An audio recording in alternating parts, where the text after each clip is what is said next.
Grand Canyon National Park is world famous.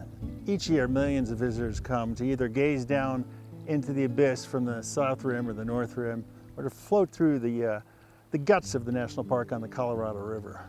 And as wondrous as this national park is, it faces more than a few threats.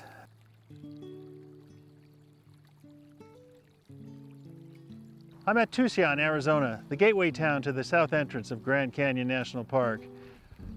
Now, there's a proposed development for Tusayan that would bring in large commercial development as well as additional housing, and there's a concern about what that could do to the environment as well as to the character of this historic town.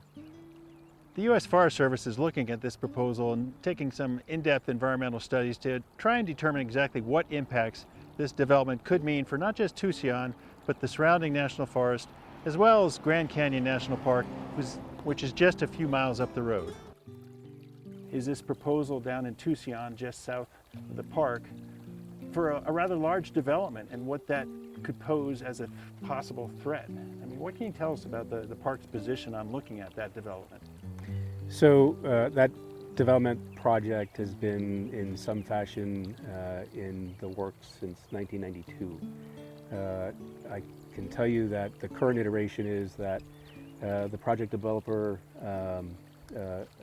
Stilo, has made a proposal to the U.S. Forest Service for, I believe it's a land exchange, because they're going to need to do that with the Forest Service in order to proceed. And the Forest Service is doing what it needs to do. It's reviewing that proposal under the NEPA process. The Forest Service has reached out to the park, and we are working with the Forest Service to provide what input we will provide. It's still early in the process. Is it? So we haven't given a formal determination on what we're going to do with that issue, or what formal position we're going to take on that issue. Frankly, we need more information. And one of the pieces of information that I'm going to be interested in is what are the impacts on water. So far, as I've looked into the situation, there's not a lot of information about water impacts for the proposal. So that's going to be a key source of information for me as I work with my science staff to determine the impacts of that proposal on the Grand Canyon and the Colorado River Basin. Been concerned about development on the rim, on the south rim particularly, since the late 70s. In Tusayan, there's more and more wells going in. When I started back 30 years ago, there was only one well, deep well, into the Redwall Mauve, and now there are several in Tusayan that draw water. In my opinion, I think that it's not a question of if spring flow is going to be diminished.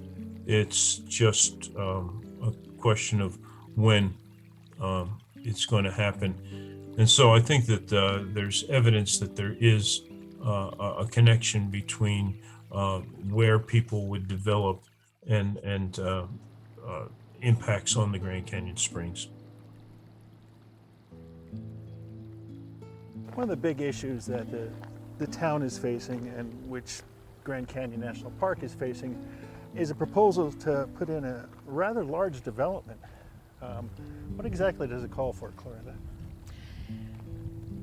It calls for it two different parcels in Tusayan, one 195 acres and the other one is 160, that were rezoned in 2011. And depending upon the entity that you talk to in the proposal, it's anywhere from about 3 million square foot of retail and anywhere from 1,000 to 5,000 hotel rooms. And I just say that because they've talked about phasing, and so it really isn't known as to what could be built up to. Those are kind of the maximums that it could be built up to. Thus far, it's been more preliminary, kind of bubbles on a map with regards to the zoning. Thus far, there's not been really specifics proposed. Yeah, and this has been a project that's been talked about and dreamed about for quite a few years. With this entity all the way back to 1988. In this current form, just since 2011. Right. in the parcels that they're proposing now. They did have 21 other parcels many years ago. That process began in 1988, that was then brought to closure in the year 2000 with a referendum for a land exchange that they were trying to propose 21 parcels for 272 acres adjacent to Tusayan. And that was overturned by the Coconino County voters in the year 2000.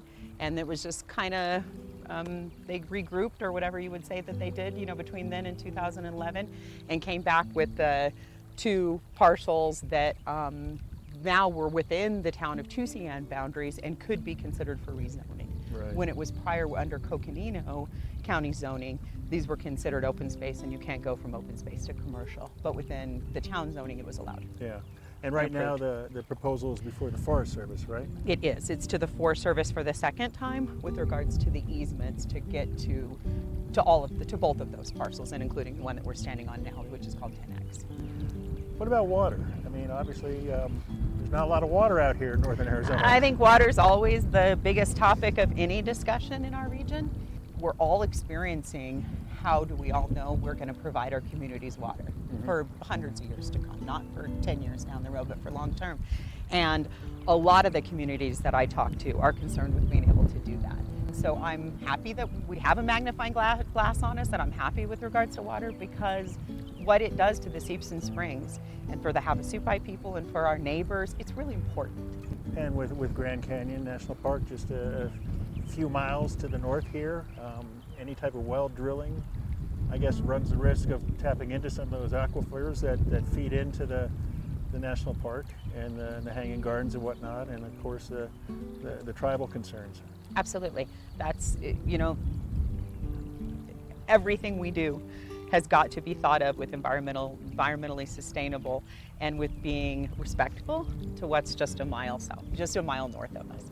It's very important. Yeah. If you've not done anything to make those reductions real, and what you're saying about for wells real, if you haven't actually done anything with the development agreement or with the covenants and everything that was set in that rezone, none of that process has actually taken place.